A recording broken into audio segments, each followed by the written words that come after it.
తెలంగాణ ప్రభుత్వం ఇస్తున్న రేషన్ కార్డులపై ప్రధాని నరేంద్ర మోదీ ఫోటో ఎందుకు పెట్టాలన్న మంత్రి పొన్నం వ్యాఖ్యలకు బీజేపీ ఎంపీ డీకే అరుణ కౌంటర్ ఇచ్చారు.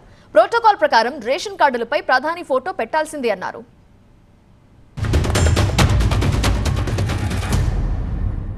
లాటరీలో బొమ్మ పెట్టారు. దేశవ్యాప్తంగా మా పైసలు ఉన్నాయి కూడా మొత్తం మేము ఇచ్చే పైసలలో మాకు వచ్చే పైసలు ఎంత, ట్యాక్స్ పేరు మీద వసూలు చేస్తుంది ఎంత. ఇది ఫెడరల్ సిస్టంలో గంత కూర్చున్న కుహన బుద్ధి ఉంటే నడవదు. ఇది డెమోక్రటిక్ సిస్టమ్.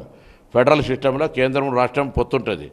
ఏ రాష్ట్రాల్లో వాళ్ళు బీజేపీ పాలిస్తున్న రాష్ట్రాల్లో పెడుతున్నారు చూడమని. ఫస్ట్ ఎందుకు ఊరికి అట్టిన పాలిటిక్స్ చేస్తారు ప్రతిదాన్ని. ఇండ్లకు పైసలు ఇవ్వం, రేషన్ కార్డులో ఫోటో పెట్టాలి, బాత్రూంలోకి ఫోటోలు పెట్టాలి, బియ్యం ఈ గింజ మీద కూడా ఫోటో ఏమన్నారు మోడీ గారిది. ఖచ్చితంగా పెట్టాలి కదా. దేశ ప్రధాని వాళ్ళు. దేశ ప్రధానిగా నరేంద్ర మోదీ గారు ఈరోజు పేదలకు ఇస్తున్నటువంటి ఉచిత బియ్యము, రేషన్ షాపుల మీద రేషన్ తీసుకునే వాళ్ళకి రేషన్ కార్డులు ఇస్తున్నటువంటి నేపథ్యంలో ఈ రాష్ట్ర ప్రభుత్వం ఇంకా ఇవ్వలేదు. ఇస్తామనే అంటున్నారు. ఎప్పటి సంవత్సరం దాటిపోయింది.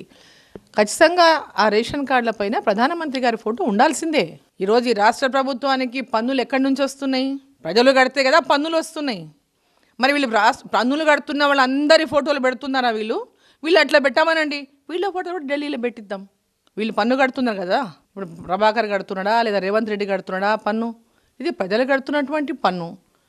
ఇది ఒక ప్రోటోకాల్ అనేది రాష్ట్ర ప్రధాని కానీ రాష్ట్ర ముఖ్యమంత్రి కానీ దేశ ప్రధాని కానీ ఎక్కడెక్కడ ఎవరి ప్రోటోకాల్ ప్రకారం ఎవరు ఫోటోలు ఉన్నారో వాళ్ళ ఫోటోలు ఉండాలి.